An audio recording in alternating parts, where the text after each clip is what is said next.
భారత అణుశక్తిని భారీగా పెంచుకుంటోంది, ఇది బయట ప్రపంచానికి చెప్పట్లేదు అంటూ ఇప్పుడు విదేశాల అమెరికా వాళ్ళకి సంబంధించి అందిన రిపోర్ట్ల లేకపోతే చైనా వాళ్ళకి అందిన రిపోర్ట్ల ఓవరాల్గా ఇప్పుడు బయటకు వచ్చినటువంటి లెక్కని ఇండియన్ ఇన్ఫ్రా రిపోర్ట్ ప్రొజెక్ట్ చేస్తోంది. ఇండియా న్యూక్లియర్ వార్ హెడ్స్ అంటే అణు వార్ హెడ్లు ఏవైతే ఉన్నాయో 2024 నాటికి 172 ఉంటే ఇప్పుడు అవి 180కి చేరినాయి.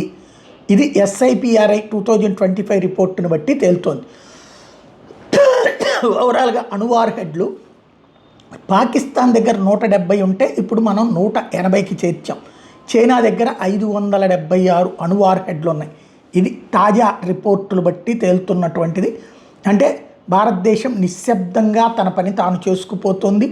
భవిష్యత్తులో వచ్చే థ్రెట్స్ని దృష్టిలో పెట్టుకుని తగినటువంటి ఏర్పాట్లలోనే ఉంది తప్ప నిర్లక్ష్యంగానో నిర్లిప్తంగానో లేదన్నటువంటి విషయం బయటకు వచ్చింది.